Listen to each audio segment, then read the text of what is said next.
Assalamu alaikum to all of you. So first of all, I explain the chemistry. This chemistry test related to Punjab textbook. So try to understand quickly.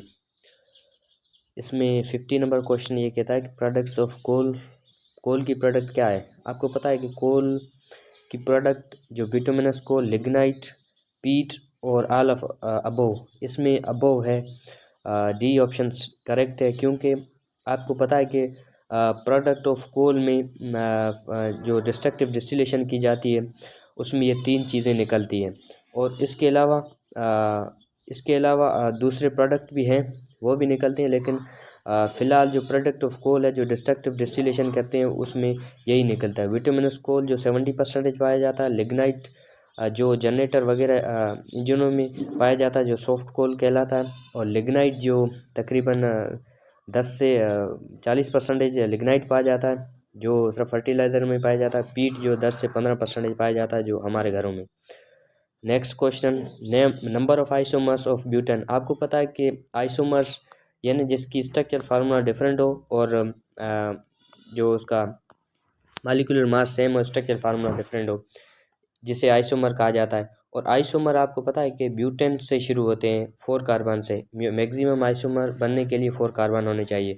तो carbon butane के कितने होंगे? 2 carbon होंगे, एक straight chain, दूसरी chain. तो कितने बने? 2 आइसोमर बने ब्यूटेन के। सेल्फ लिंकेज, आपको पता है कार्बन और कार्बन के बीच में लिंकेज होता है, उसे कैटिनेशन कहते हैं। ये लिंकेज सिलिकॉन भी करता है, क्योंकि इसकी स्मॉल साइज की वजह से ये कार्बन कार्बन के बीच में कैटिनेशन प्रोसेस करता है, और जो कोवलेंट बॉन्ड है वो भी बनाता है। और ये सिलिकॉन के पास भी एबिलिटी है, और किसी के पास नहीं है catenation property. General formula of cyclo carboxylic acid, आपको पता है कि एक साइड पे मिथाइल ग्रुप है और कार्बन डबल बॉन्ड ऑक्सीजन और हाइड्रोजन, तो ये methyl group option number C correct है।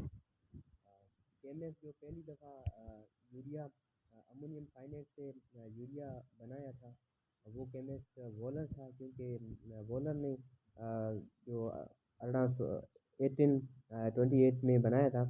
तो पहले वॉलर ने ही बनाया था इस चीज़ को, और पहले इसने बना के दिखाया कि इनऑर्गेनिक मटेरियल से भी ऑर्गेनिक मटेरियल बन सकते हैं, जिससे कि अमोनियम साइनेट खुद जो रीअरेंजमेंट रिएक्शन भी कहलाता है। और अमोनियम साइनेट खुद आपको पता है कि पोटाशियम अमोनियम क्लोराइड और पोटाशियम साइनाइड की जो रिएक्शन है उसमें अमोनियम साइनाइड निकलता है, और ये रीअरेंजमेंट रिएक्शन है। टाइप ऑफ आइसोमरिज्म, और ब्रोमियम क्लोराइड से BrCH डबल वन HBr। आपको पता है ये ज्योमेट्रिकल आइसोमरिज्म है। ज्योमेट्रिकल आइसोमरिज्म यानी कि ज्योमेट्रिकल आइसोमरिज्म में हमें पता है कि हाइड्रोजन है। ज्योमेट्रिकल आइसोमरिज्म यानी कि ज्योमेट्रिकल आइसोमरिज्म में हमें पता है कि हाइड्रोजन और कार्बन के बीच में जो हाइड्रोजन के बीच में क्या हो? डबल बॉन्ड हो। सॉरी, कार्बन कार्बन के बीच में डबल। उसके बाद जो उसके ऊपर जो ग्रुप लगे हुए ना, वो डिफरेंट हो। आइदर साइड पे सेम होंगे तो सिस कहेंगे, और आइदर साइड पे डिफरेंट होंगे तो ट्रांस कहेंगे। और सिस और ट्रांस सिर्फ साइक्लो अल्केन और अल्किन्स में पाया जाता है डबल बॉन्ड के लिए वजह से, क्योंकि इसमें एक पाई बॉन्ड होती है जो रिस्ट्रक्शन करती है रोटेशन में। Number 3, fossil fuel consist. आपको पता है कि फॉसल फ्यूल आज से 1000 साल पहले, 500 मिलियन ईयर्स अगो पहले जो फॉसल फ्यूल बना था, वो फॉसल फ्यूल जो मुख्तलिफ जानवर या प्लांट्स वगैरह, पौधे वगैरह जो भी ज़मीन के अंदर दफन किए जा रहे थे उस वक्त, और आज कितने साल हुए हैं, और उसमें जो चेंजिंग आई है बैक्टीरियल चेंजिंग की वजह से, वो फॉसल फ्यूल जो कन्वर्ट हुआ है कोल में, नेचुरल गैस में पेट्रोलियम। कोल हमें फ्रैक्शनल डिस्टिलेशन से मिलती है, और नेचुरल गैस हमें फ्रैक्शनल डिस्टिलेशन से मिलती है, और कोल डिस्ट्रक्टिव डिस्टिलेशन से पेट्रोलियम भी हमें मिलती है। पेट्रोलियम की मुख्तलिफ परसेंटेज पाई जाती है, क्योंकि एक मुल्तान में 1.25% पेट्रोल पाया जाता है। पेट्रोलियम आपको पता है कि पहले ज़मीन और पानी के बीच में पेट्रोल पाया जाता है। तो पहले हम पेट्रोल को लेंगे तो वो क्रूड ऑयल की सूरत में, ब्लैकिश कलर का मिलेगा क्रूड ऑयल की सूरत में। उसके बाद हम उसकी फ्रैक्शनल डिस्टिलेशन या रिफॉर्मिंग करके उसका ऑक्टेन नंबर इंक्रीज़ करेंगे। ऑक्टेन नंबर इंक्रीज़ करने के लिए हमें ब्रांच कार्बन बढ़ाना पड़ेगा। ब्रांच कार्बन हम बढ़ाएंगे तो उसकी लो बॉइलिंग पॉइंट होगी और हाई वोलेटी होगी। हाई वोलेटाइल होगा, उसकी लो बॉइलिंग पॉइंट होगी ब्रांच चेन की। तो उस वजह से अल्केन जो है ना वो कंबशन जो इंजन के अंदर होती है ना, इंटरनल कंबशन, वो अच्छी तरह से हो सकती है। क्रैकिंग प्रोडक्ट आपको पता है कि अल्केन्स और अल्किन्स की क्रैकिंग प्रोडक्ट होती है, और क्रैकिंग प्रोडक्ट में 20% पेट्रोल हासिल होता है हमें, जिसमें हायर हाइड्रोकार्बन टूटता है। लोअर हाइड्रोकार्बन जो हायर हाइड्रोकार्बन की बॉइलिंग पॉइंट हाई होती है वो लो वोलेटाइल होता है, जिसकी लो बॉइलिंग पॉइंट होती है उस वो हाई वोलेटाइल होता है, जो कि हम कहेंगे वो ब्रांच चेन होती है। Major component of natural gas आपको पता है कि सिंध टेक्स्ट बुक में 94% है, और आपको पता है फेडरल में 85% है। मीथेन जो मेन कंपोनेंट्स, उसके बाद इथेन है, प्रोपेन है, कार्बन डाइऑक्साइड है, ये पाए जाते हैं। और ईथर शोध है फिनोमेना ऑफ, आपको पता है मेटामेरिज्म। ईथर के पास क्या है, ईथर को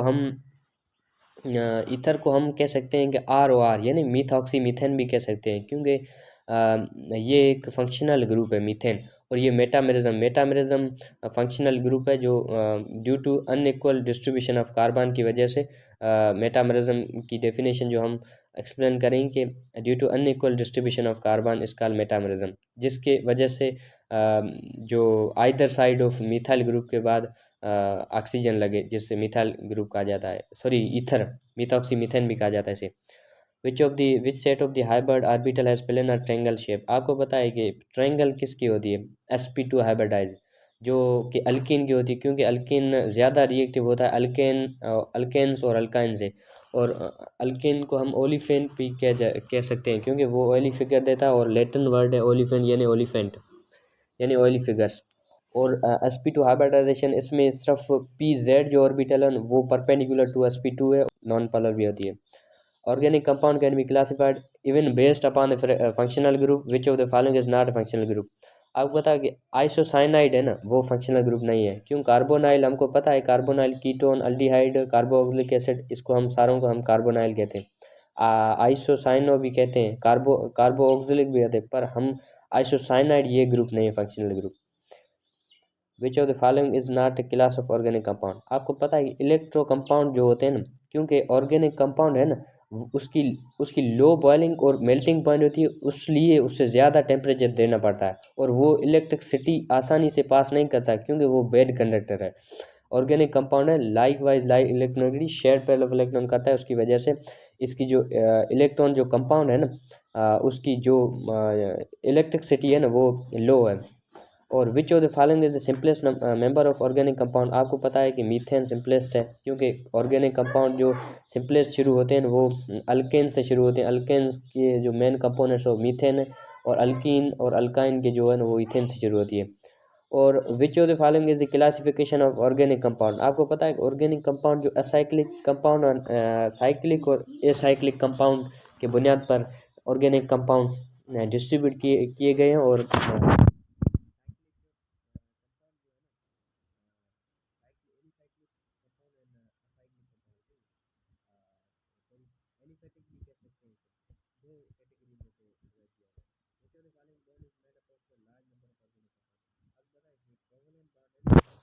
उसकी जो बाड है ना वो लार्ज नंबर ऑफ इट, क्योंकि ऑर्गेनिक कंपाउंड है ना वो कॉम्प्लेक्सिटी बहुत ज़्यादा है, क्योंकि प्रोटीन है ना उसमें अमाइनो एसिड आते हैं, और वो मोनोमर्स अमाइनो एसिड के बने हुए थे प्रोटीन। तो क्या प्रोटीन क्या है, वो कॉम्प्लेक्सिटी ऑफ ऑर्गेनिक कंपाउंड है, उससे ज़्यादा क्या।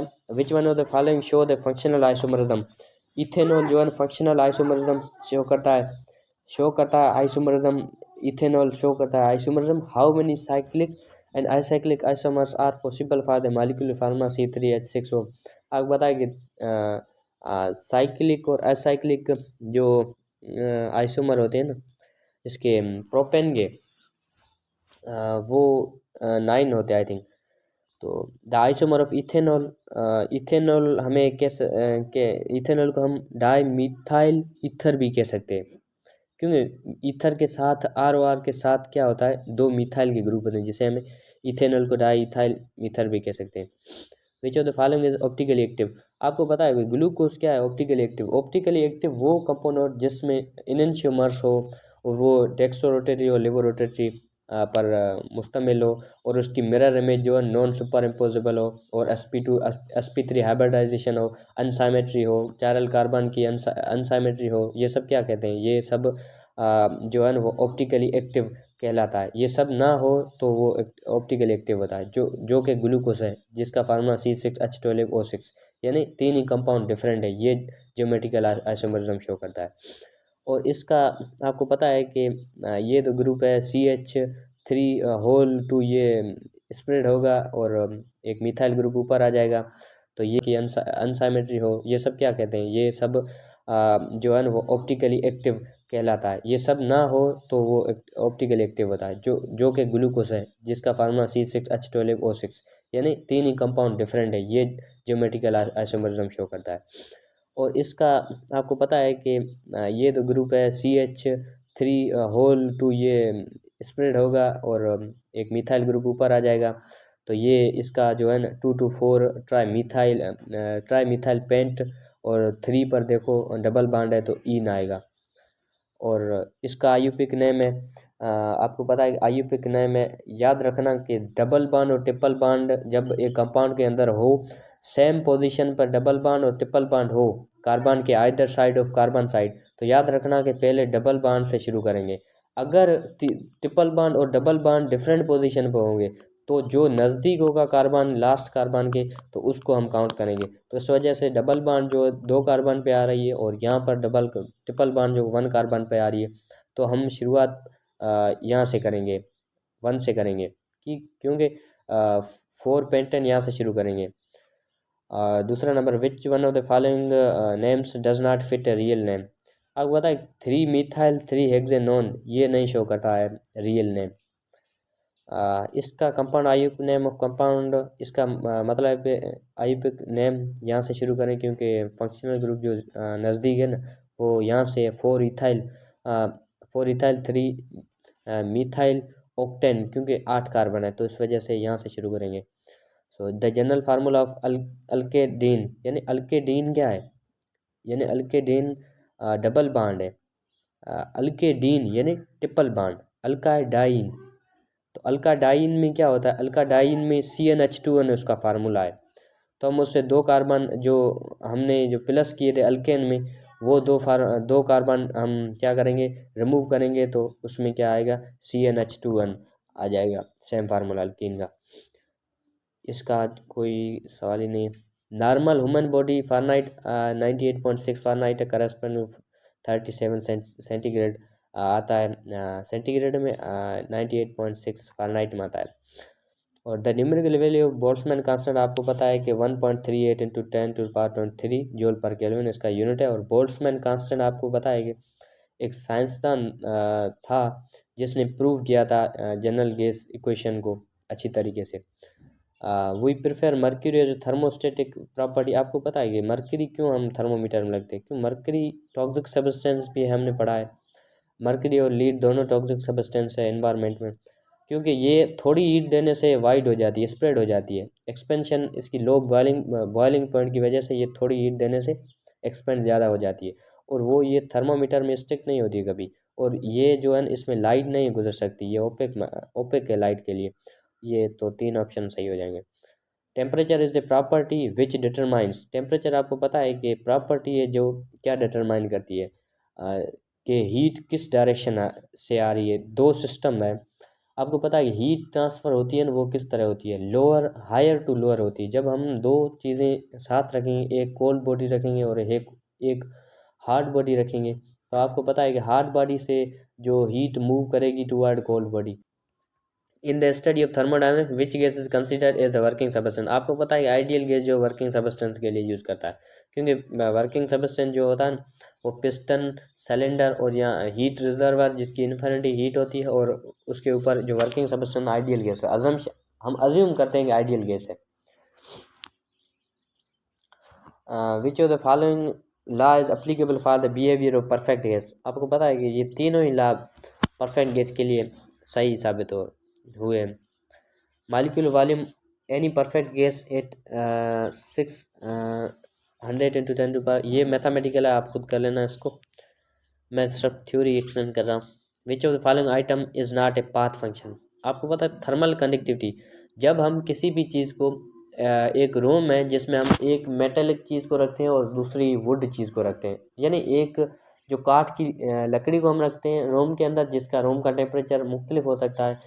रूम का टेम्परेचर यानी कि हम इस विंटर की सीज़न की बात करेंगे, वो रूम टेम्परेचर में हम एक जो मेटल की चीज़ रखें और एक हम जो लकड़ी की चीज़ रखें, और आपको पता है कि मेटल की जो चीज़ है ना वो ज़्यादा हीट गेन करती है, वो ज़्यादा चीज़ों को गेन करती है, क्योंकि मेटल एक जो है ना जो मेटल की जो चीज़ बनी हुई है वो थर्मल कंडक्टिविटी उसकी ज़्यादा होती है और फास्टर वो हीट को गेन करती है। तो आपको पता है कि मेटल की चीज़ जो रूम के अंदर होगी वो ज़्यादा ठंडी हमें महसूस होगी बनस्पत वुड की चीज़ों से। तो क्या थर्मल कंडक्टिविटी पाथ पर फंक्शन नहीं करती है, ये सब पाथ पर डिपेंड करते हैं। काइनेटिक एनर्जी पाथ पर डिपेंड क्योंकि काइनेटिक एनर्जी टाइप है एनर्जी का। द प्रोसेस और system that do not involve heat, यानी आपको पता है कि हीट इन्वॉल्व कौन नहीं करता है, हीट ना ही सिस्टम को की दी जाती है ना ही उसे ले जाती है, वो है एडियाबैटिक जो फास्टेस्ट प्रोसेस है, और बर्स्टिंग ऑफ टायर इसकी एग्जाम्पल है।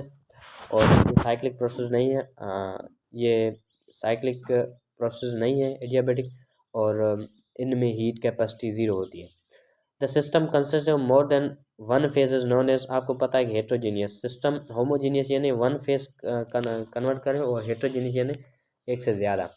जनरल गैस इक्वेशन जिसकी P V is to n R T है, लेकिन यहाँ पर इन लोगों ने P V is to m R T लिख दिया, तो मास भी हम कर सकते हैं, लेकिन जनरल गैस इक्वेशन जो है P V is to n R T है। गैस लॉज अप्लीकेबल, आपको पता है गैस लॉ सिर्फ गैस के लिए होता है, गैसेस लॉ सिर्फ गैसेस लॉ के लिए, ना ही वेपर के लिए। वेपर और गैस दोनों में डिफरेंस है बहुत बड़ा। The latent heat of steam, ये थ्योरेटिकल आपको याद करना पड़ेगा, 22 और 57 kilo joule per kilogram. An ideal gas is compress to a real gas at high temperature occupied, आपको पता है कि आइडियल गैस जो है ना, रियल गैस हाई प्रेशर पे और लो टेम्परेचर पे, जब हम लो टेम्परेचर पे देंगे तो उसका वॉल्यूम डिक्रीज हो जाएगा। आपको पता है चार्ल्स लॉ क्या कहता है, चार्ल्स लॉ कहता है volume is in direct proportion to temperature. जब इसका आइडियल गैस रियल गैस का क्या जो टेम्परेचर ही लो है तो उसका वॉल्यूम की लेंथ होगा। Temperature of a gas produce due to, आपको पता है काइनेटिक एनर्जी ऑफ मॉलिक्यूल्स की वजह से टेम्परेचर प्रोड्यूस है, क्योंकि temperature absolute temperature direct proportion to kinetic energy.